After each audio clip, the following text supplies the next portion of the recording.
welcome back to my channel. Now I want to tell you about dimension of physical quantities. I'm going to show you the simplest steps in tackling dimension of physical quantities. So before I start, I want you to know what is dimension. Dimension is an expression for the unit of a physical quantity in terms of fundamental quantities.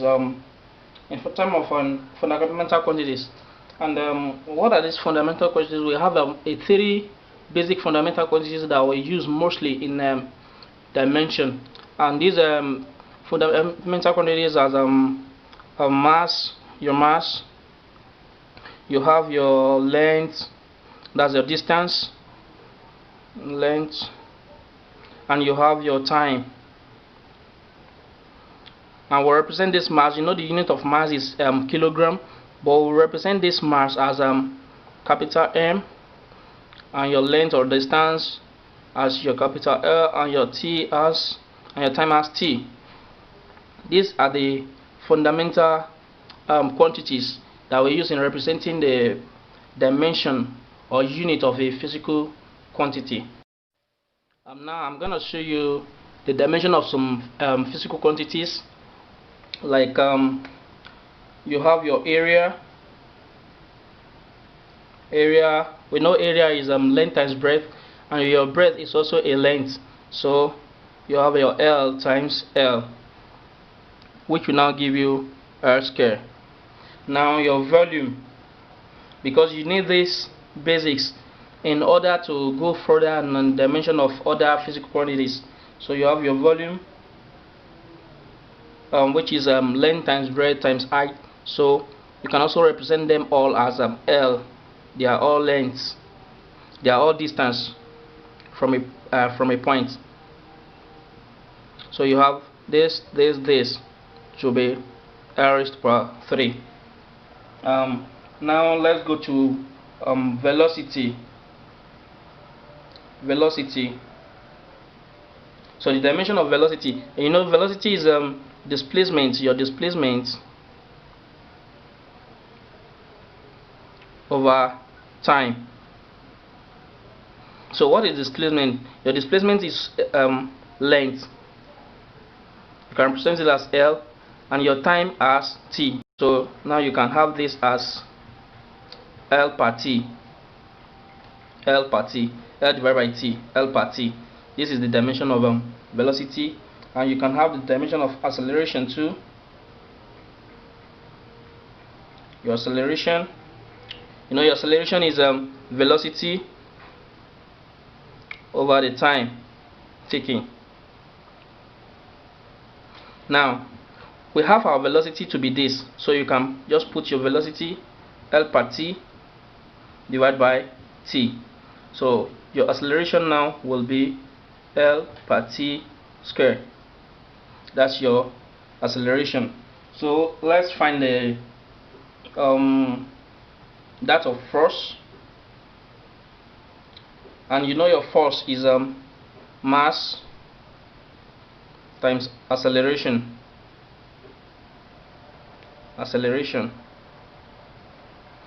So what is your mass? Our mass, I told you, we represent it as capital M times acceleration. You know our acceleration, what we got here is L per T square.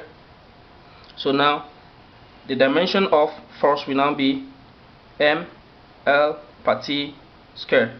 This is the acceleration, and this is the mass of force. Let's also look at the dimension of surface tension. Surface tension.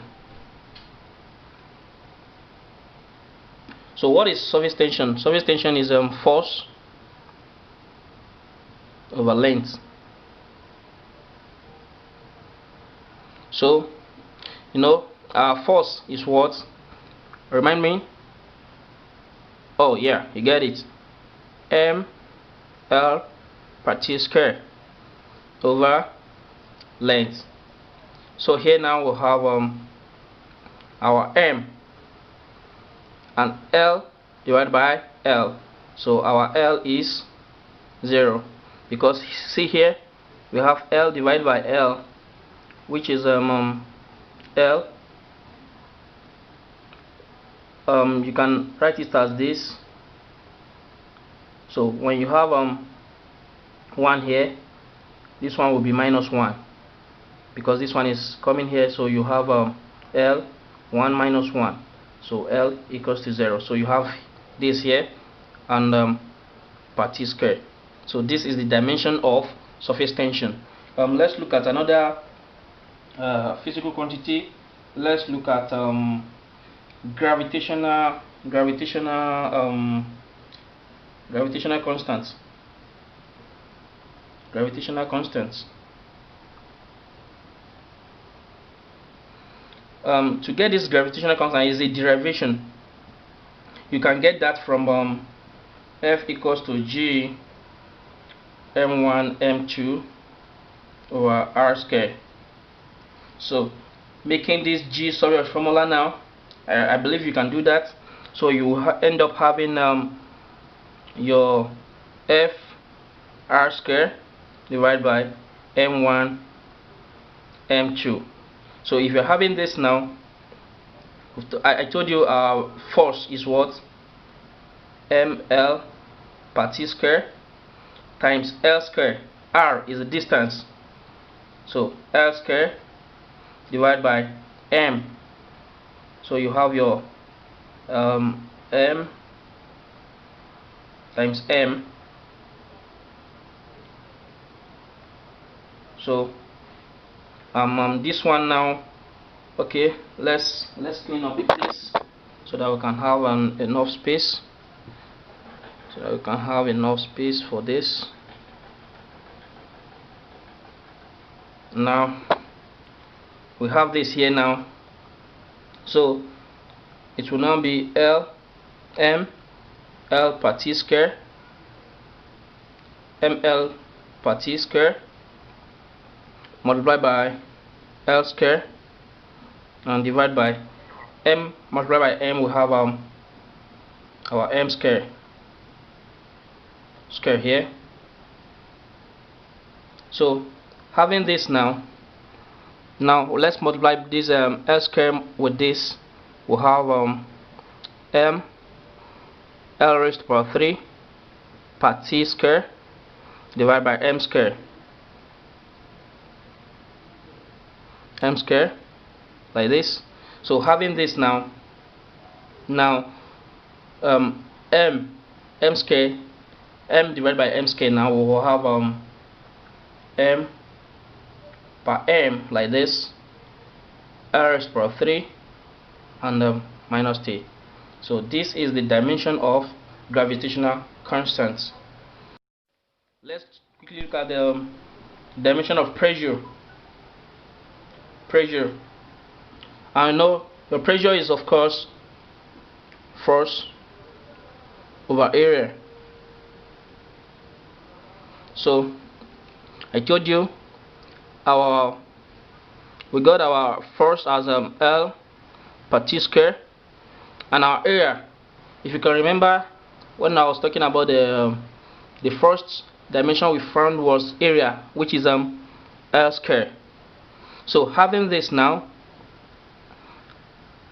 dimension for pressure will now be L. So this one now should now be 1 times minus 2. So you have 1 minus 2, which is L1 minus 1 here.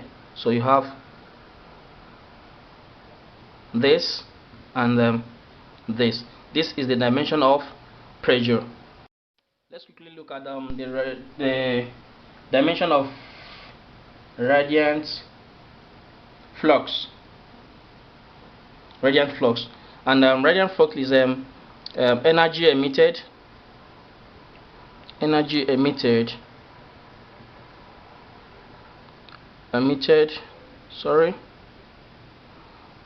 divided by time. That's magnetic flux. Radiant flux is also radiant power. So you have your energy emitted is m L ml square. This one is 1 this, just like your potential energy over T. So now tell me, M 1, yes, L 2, yes, and what? Good. And there's the dimension of radiant flux.